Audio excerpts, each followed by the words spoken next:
Ferdinand R. Marcos Jr.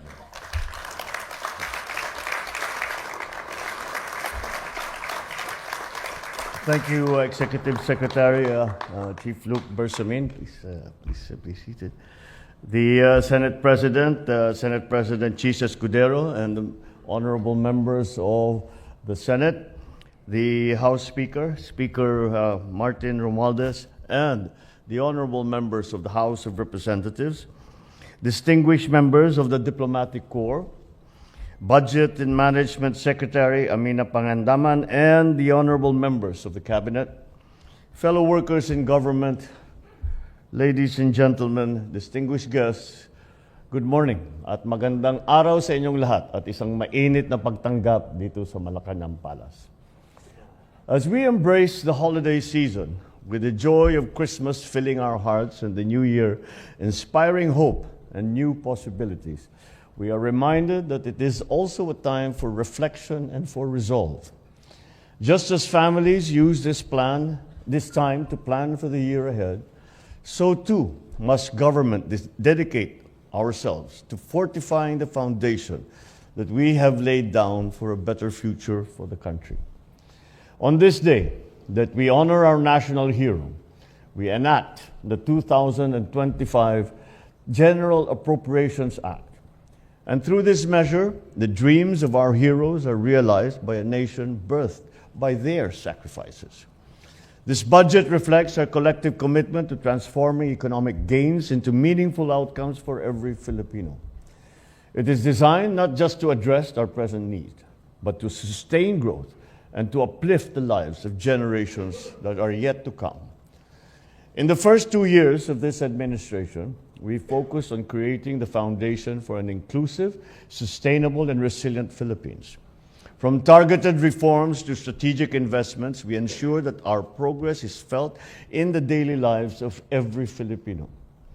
Today, we build on that momentum, guided by the same precision, purpose, and unwavering determination. In my State of the Nation address last July, I called for the full cooperation of Congress to approve the budget in their usual timely manner and to adhere to the administration's proposed budget as closely as possible. With the passing of the fiscal year 2025 General Appropriations Act, the responsibility of ensuring that every centavo is spent wisely, transparently, and purposefully begins. Cognizant that our resources are finite, and our people's needs are plenty, we need to carefully curate the particulars of the budget. So much so that even grand ambitions and great plans must be tempered. We must exercise maximum prudence, otherwise we run the risk of increasing our deficit and debt and derailing our development agenda for our country. While the final version of the budget reflects many of our shared priorities, some provisions required careful scrutiny. The Filipino people have spoken. Every centavo must go to programs that truly uplift lives, strengthen communities, secure the future development of the Philippines. There were calls to veto the entire budget and to revert to a reenacted one. However, this is not an option that we can afford. A reenacted budget will set us back, delay our vital programs, jeopardize targets for economic growth, including our goals of achieving single-digit poverty levels and upper middle income status. However, the executive branch is one with the people in raising concerns over appropriations that are not consistent with the country's development plan and responsive to the needs of the people. After all, it is our people whom we serve. We take our role as stewards of our taxpayers' money seriously. And for this reason, after an exhaustive and thorough review, we have directly vetoed over 194 billion worth of the line items that are not consistent with our program priorities. These include allocations for certain programs and projects of the Department of Public Works and Highways, and those under the unprogrammed appropriations, which increased by 300%. We shall also pursue conditional implementation on certain items to ensure that the people's funds are utilized in accordance with their authorized and stated purpose. Specifically, to ensure that government assistance is not merely a provisional solution to a persistent issue, we are compelled to subject the implementation of the Ayuda sa Kapos ng Kita program, or AKAP, to the convergence efforts of the DSWD, DOLE, and NEDA. This way, we ensure that its implementation will be strategic, leading to the long-term improvement of the lives of qualified beneficiaries, while guarding against misuse and duplication and fragmented benefits. This approach is anchored on a simple yet profound truth. The appropriation of public funds must not break the public trust. In the exercise of our budget execution function and our duty to ensure prudent fiscal management, we ensure that all increases in appropriations and new budgetary items shall now be subject to cash programming, applicable budget execution rules, and vetting and approval of the concerned offices. This way, we guarantee that these programs and projects are implementable and will redound to the benefit of our people. Sa sambayan ng Pilipino, nakikinig po kami sa inyo.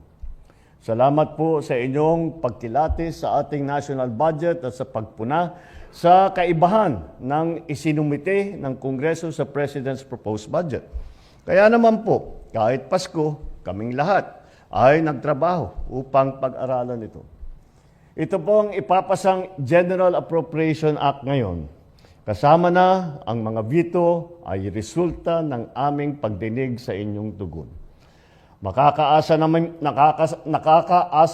po kayo sa budget na ito. Ipapagpatuloy at papalawigin pa natin ang ating serbisyo sa inyo, alinsunod sa ating Philippine Development Plan ng 2023 to 2028. Titiyakin namin na mananatiling prioridad ang social services. Kasama na rin dyan ang edukasyon ayon sa mandato ng ating saligang batas. Pati na rin ang kalusugan. Sisikapin din po natin na ipagpatuloy at ipapagpapatupad ang ating economic services, kasama ang infrastruktura at agrikultura, upang mapalakas pa ang ating ekonomiya at malabanan ang kahirapan na dulot ng pagtaas ng presyo ng bilihin at kalamidad. Titiyakin namin na maipapatupad ang mga plano upang maipababa ang presyo ng pagkain, lalong-lalo na ang bigas. Itutuloy namin ang mga hakbangin upang mapunan ang kakulangan sa mga gusaling pampaaralan at ang mga computer ng mga eskwelahan. Sisiguruhin natin na tuloy-tuloy at mas lalawig pa ang mga benepisyo ng lahat ng Pilipino sa ilalim ng PhilHealth. Through this budget, we will also prioritize green investments and disaster preparedness to safeguard our environment and ensure resilience against disasters. We shall drive innovation and enhance trade and investments to create more quality jobs and to improve productivity. To sustain these efforts, we are advancing governance reforms. We shall continue to improve our systems for a more efficient, transparent, and accountable government. Through digitalization, we shall streamline services, reduce bureaucratic delays, and combat corruption. Sa aking mga kasamahan sa pamahalaan, nais kong ipaalala ang ating tungkulin sa bayan. Gamitin natin ng wasto ang pondo ng ating bayan. Siguruhin natin na agarang masimula ng mga proyektong napopondohan at matapos ito nang naaayon sa programa at pondong inilaan dito.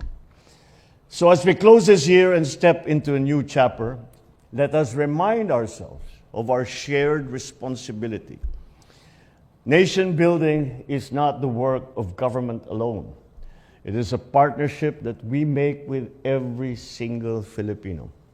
With unity, with determination and a clear vision, we can achieve a future where progress is felt in every home, in every community, every corner of this archipelago.